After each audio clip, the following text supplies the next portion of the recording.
Remember, a Hallmark card when you care enough to send the very best.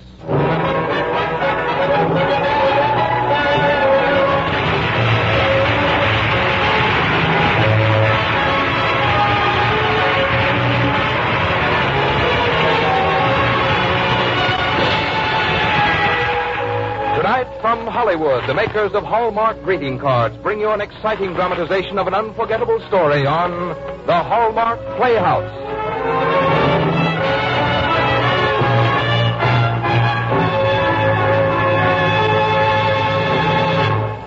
Tonight's story was chosen from the whole world of fiction by one of the world's most popular authors whose knowledge of stories that will entertain you and stir your imagination is universally recognized. Hallmark is proud to present the distinguished novelist, Mr. James Hilton.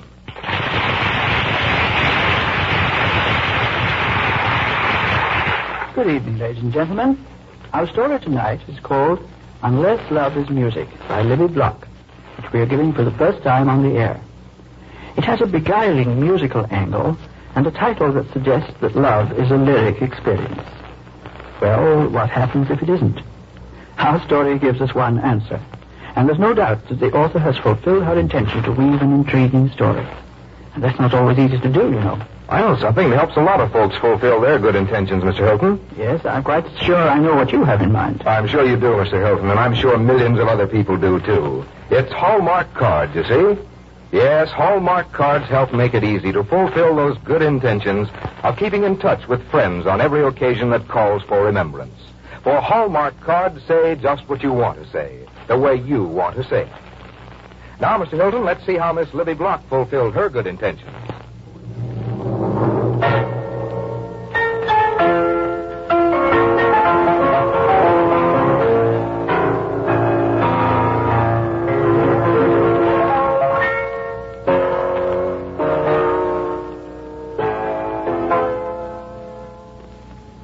Well, you leave Ondega on a business trip to New York. You're invited to a dinner party in the upper 50s. You sit next to a girl who's not the prettiest girl you've ever seen. She's pale and small and doesn't wear much makeup. And even you, who don't know satin from serge, know that her clothes aren't new or expensive. Still, you look at this girl, and, well, it happens. You're in love, and going no place unless this stranger goes along. That's what happened to Sam Burridge. After dinner, he sought out the pale little girl, dispensing immediately with the usual verbal whipped cream and getting right down to solid cake. Pardon me, but which is your coat? I beg your pardon. Describe your coat to me and I'll get it for you. You and I are leaving.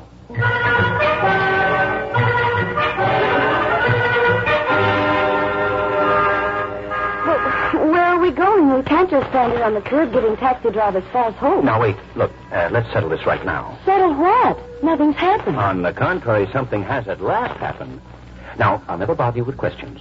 All I have to know is your last name and are you free?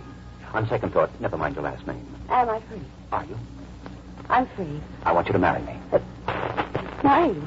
Good, like that. Could you smile when you say that? You look so miserable. But that's because you'd have to move to Ondega. The whole town could fit into Central Park. I work in construction and track mud around. I'm rough, simple. I whistle around the house, and I don't think you'd like me. Yes, just I forget do. everything else. What did you say? Yes. The answer is yes.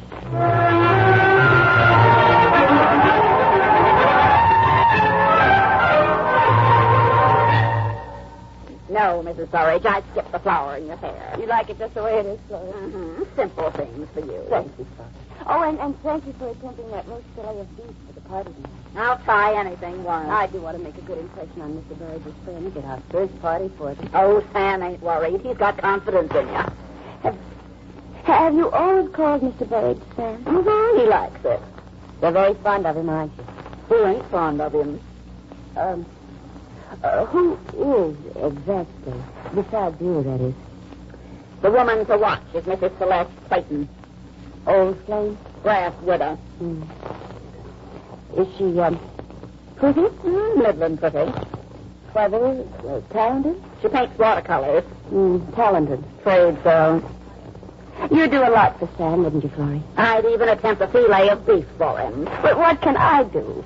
Oh, just keep looking like you do now. Thank you, Florrie. And good luck to you, ma'am. Nearer, nearer on the wall. Am I all right for him? Oh, be careful, Faye. Delight him, be worthy of him. But be careful. So careful. Oh. Come in.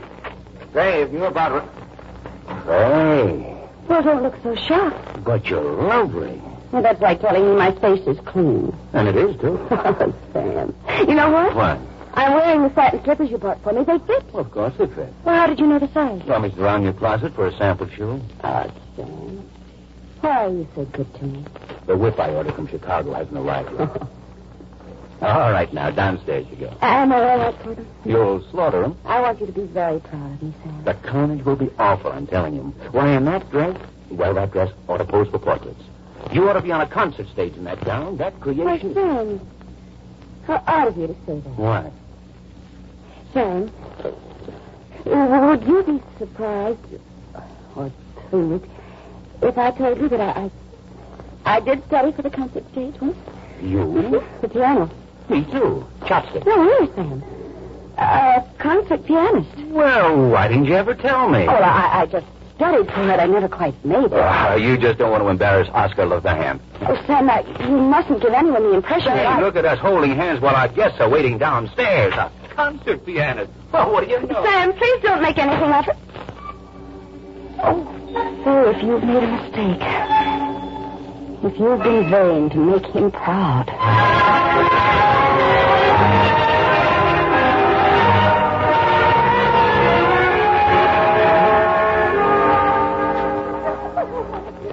Hey, darling, what a perfectly enchanting dress, but ravishing. I'm glad you like it, Sarah. And that superb fillet of beef. I ate too much. You know, I just wish there were a piano here so you could play something for us. But... What? Sam says you're perfectly marvelous. Oh, no. Oh, come, let's not be modest. After all, I never fail to talk about my paintings. Excuse me, Celeste. I'm neglecting my other guests.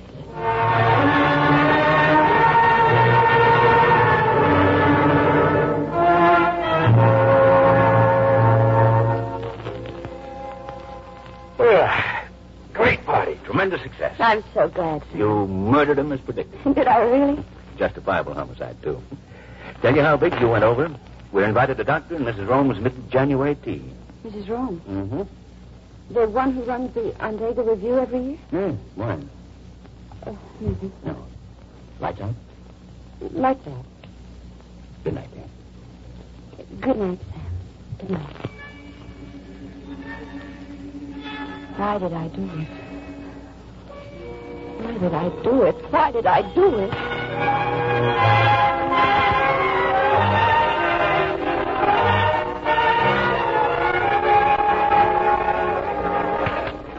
Your attention, please. Everyone, please. Your attention all.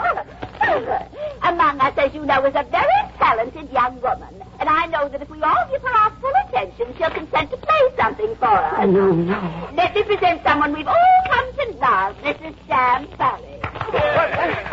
Thank you very much, but I can't. Oh, now you must be shy with us, then. No, please, I just can't. I guess Faye doesn't feel like it just now. No, not today, Sam. She can't play cold like this, but I can. Let me favor you with my version of chopsticks. Oh, no, 1,000 times no. Oh, but I insist. Sam, will you take me home, please? Oh, poor darling, that must have been terribly embarrassing. Sam, I blame you.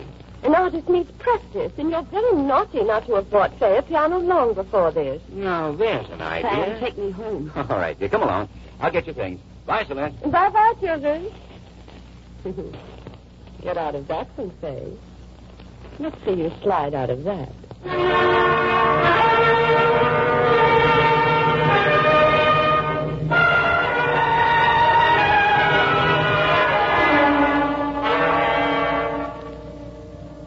There it is, Faye. How do you like it?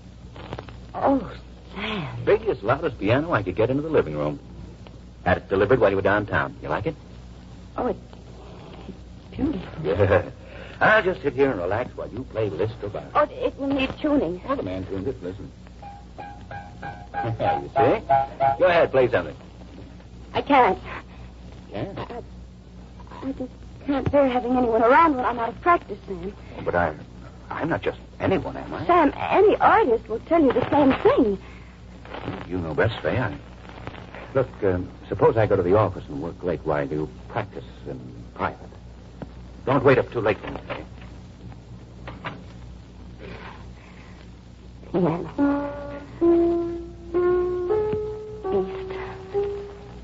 Black, gourly beast. With your ugly ivory smile. Beast. I hate you.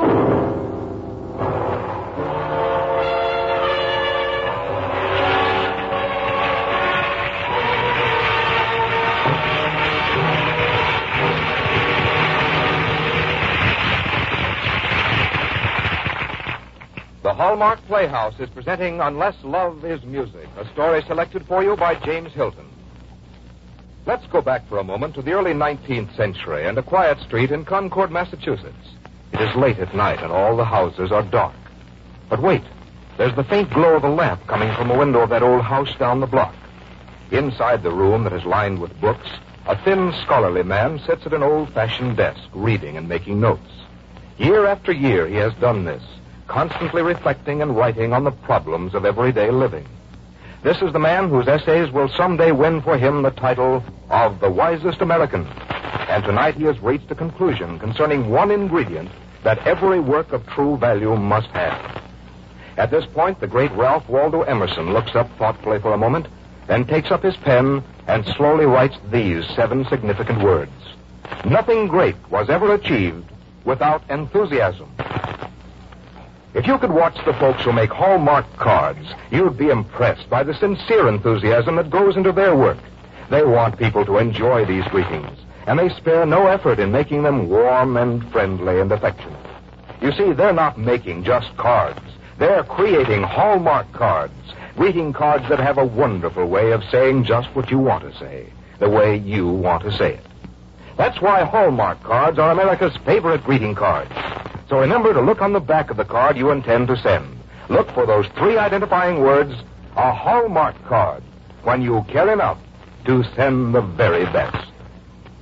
Now, the distinguished novelist, James Hilton, continues with the suspenseful romance by another writer of today, the Libby Block story, Unless Love is Music.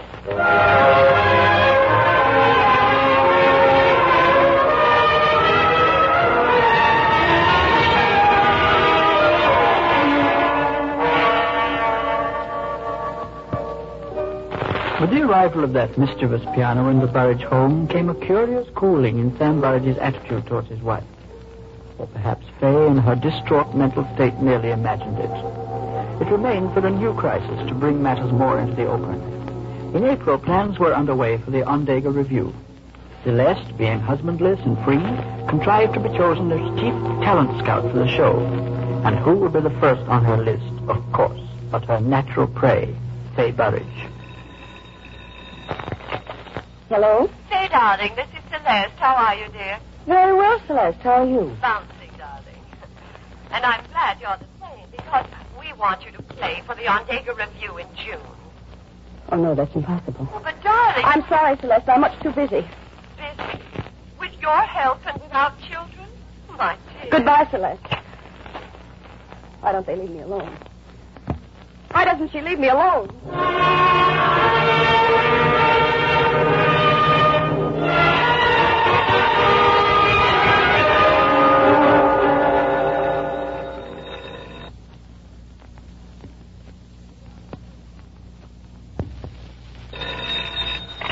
Hello? Sam, darling, how are you? Oh, what's on your mind, Celeste? Sam, I do wish you'd talk to your wife, for her sake. Why, what's the matter? We all love Faye, but some of us are beginning to feel a little hurt by her. Why? Well, she continues to refuse playing for us, and people are talking. Talking about what? Well, what would you think about someone who's supposed to be a wonderful piano player and who's never been heard to play a note? Listen, Celeste, don't bother me with your cat clubs. If you meant this kindly, I'd thank you kindly. But I'm too busy to listen to Ladies' Day at the Human Sacrifices. Goodbye.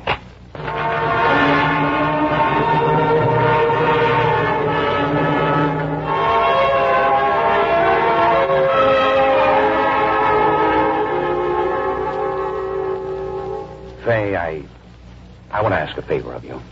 A favor, Sam? I'd like you to play the piano for the Ondega Review in June. Don't ask me that. I'll never ask you again. Don't ask me at all, Sam. Please don't ask me at all. Why, Fay? What's wrong? I can't tell you. It's too bad. Everything was good between us up to now. Was good? Up to now. Up to the piano. Up to secrets between us. Secrets between us. Sam. Yes, Fay? Sam, sit down. Please. Well?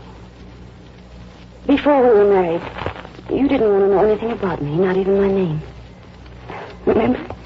I remember. So I didn't tell you anything. And then when I wanted to seem worthier of you somehow, I told you I could play the piano. You didn't have to do that. But I can play, Sam. Well, then? Or rather, I could play. Once. I worked very hard to become a concert pianist. I went to Italy to study. I was very poor, but in Sicily I met a teacher who gave me free lessons. At first I was very grateful, and then he was so good to me I couldn't help what happened. You fell in love with him? I was in love with him. And then I wasn't. I can't explain it to you, but he was fascinating and terrifying when I really knew him. He always said, I have the technique for music, but you have the soul. I can teach, but you will play. We will go far together. We went a long way together, Sam. Is that all? At last, my fear of him grew greater than my fascination. I told him it was over. It was a dreadful scene in the studio on the cliffs. But at last, he seemed resigned to the break. He asked me to play for him for the last time. I played. In the middle of it, I heard the studio window shatter. They found him on the rocks below, crushed and broken. He knew what it would do to me. Evil and terrible to the last. He destroyed me and he destroyed himself. I could never play after that. You mustn't ask me to. Not if you love me, Sam. I'll call Celeste. I'll tell her I've forbidden you to play. Thank you, Sam. Thank you.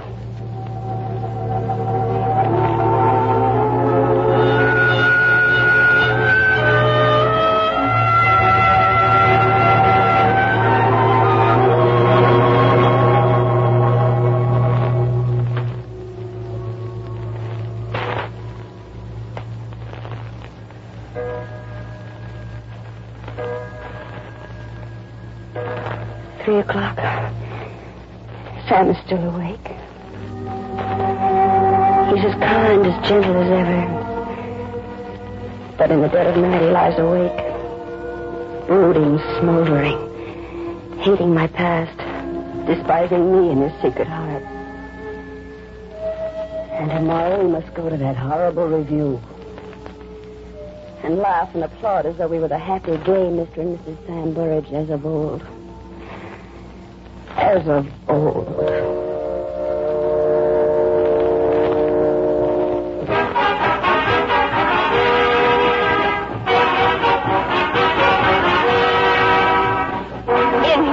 And Sam. Oh, I just had to take you out of the audience tonight, children. I simply had to. All right, Celeste, what? Is anything wrong? Nothing, except that the girl we finally got to play the piano for us tonight hasn't shown up. Let's get out of here, Faye. But all Faye has to do is just sit at the piano and pretend to play. We'll turn the keyboard away from the audience and have Mr. Steinhoff play his piano in the orchestra pit. Get someone else to do it yourself. Come on. Wait a minute. All you have to do is think it. I'll do it. Oh, Faye. Wonderful, darling. I'll tell Mr. Steinhoff right away. I'll do it on just one condition. That I play the music, not Mr. Steinhoff. I.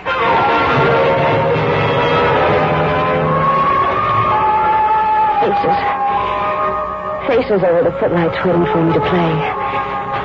Waiting for me to fail. Oh, Elsie. The signal, the baton.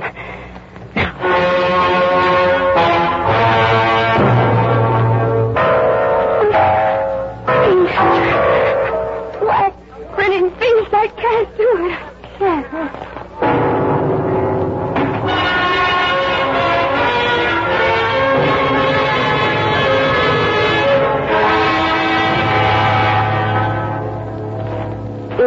feeling better, Sam?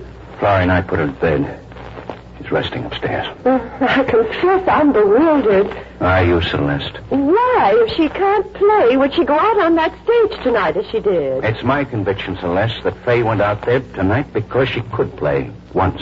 Well, if she could once, she can today. I don't understand. I don't expect you to understand, Celeste. Just lay off, that's all. Now, why don't you call a taxi for yourself and go home? I'm going upstairs to my wife.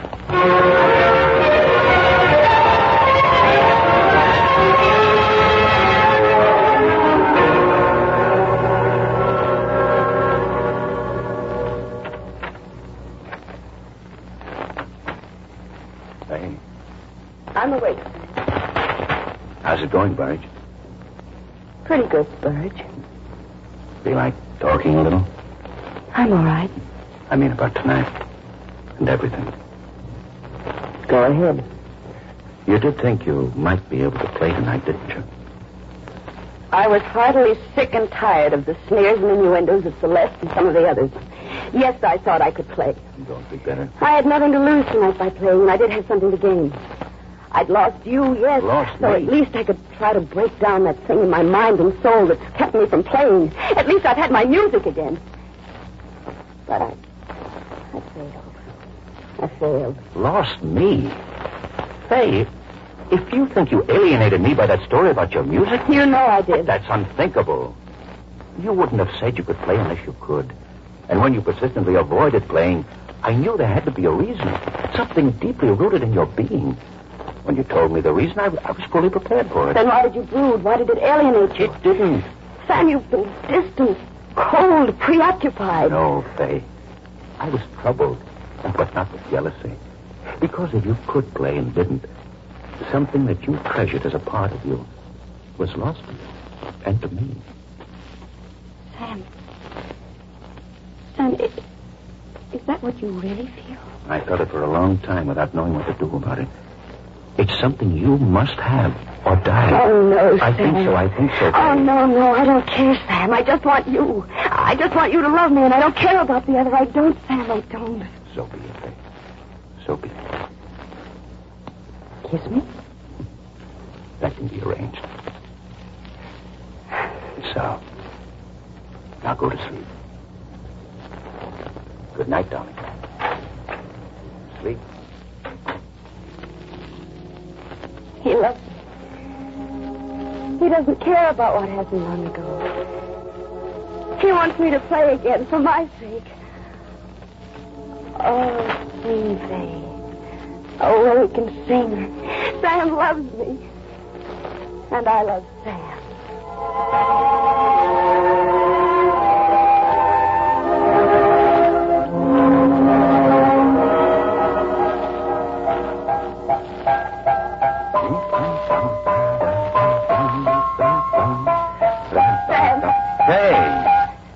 Darling. Oh, I woke you up. Yes, Sam.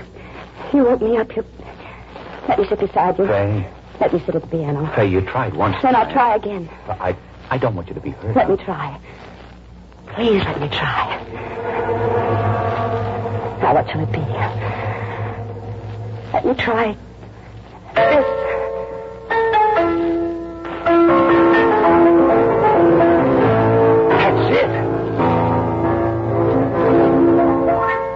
Hey, you did it. I can play.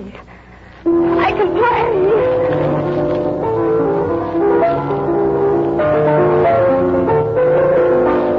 I can play again. I'm free, Sam. I'm free. I can play.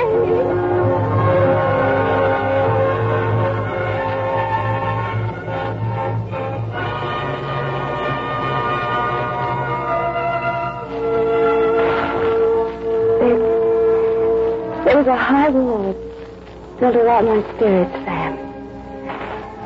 The wall was down. There was a spell upon me. The spell is broken. Yes, Sam. You did wake me up. Blatant Burridge things called me down in the office. Siegfried broke through the magic fire to wake up his love. Didn't he? Mm-hmm. They used to call me fireproof burridge, too.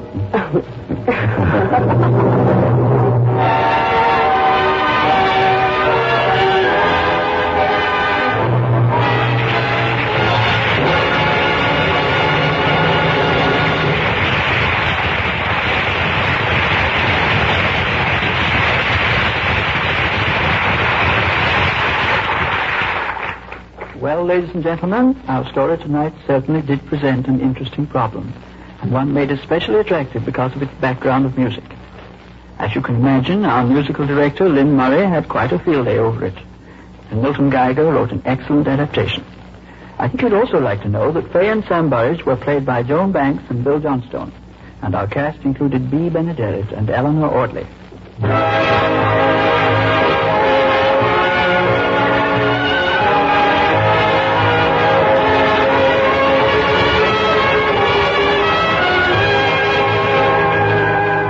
In a moment, you will hear again from Mr. Hilton.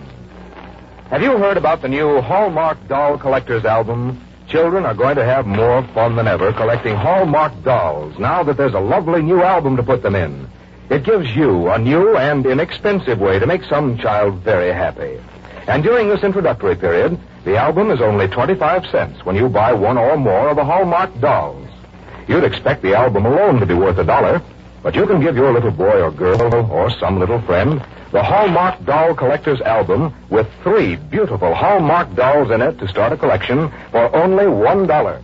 It's a wonderful and truly different gift that will make any child's heart leap with joy. Then later, you or friends and relatives can help complete the entire collection of 16 colorful Hallmark dolls. The dolls are as easy to send as any Hallmark greeting card and cost only 25 cents each. And each new doll added to the collection will mean a new thrill for a child. So stop in tomorrow and see this new album at the store where you buy your Hallmark cards. Remember, the album with 3 dolls in it to start the collection is only $1. Now, once again, James Hilton. Next week, we've chosen Penny Serenade, the delightful romance by Martha Cheevers, which many of you remember. Penny Serenade has that most elusive quality, charm, a nostalgic charm that will strike many an echo in the hearts of listeners. I'm telling you this purely and quite frankly as a teaser, because I wouldn't like you to miss it. So until next Thursday, this is James Hilton saying good night.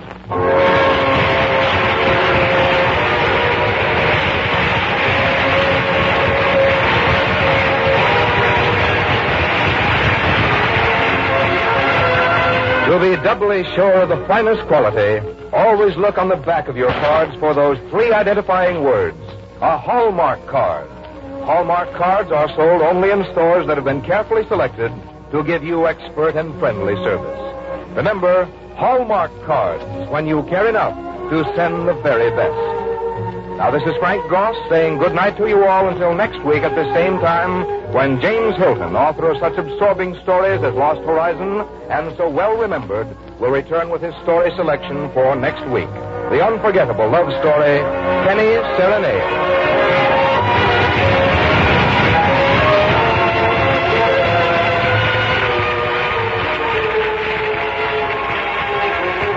This program came to you from the Hallmark Playhouse. This is CBS, the Columbia Broadcasting System. This is KMBC, Kansas City, Missouri.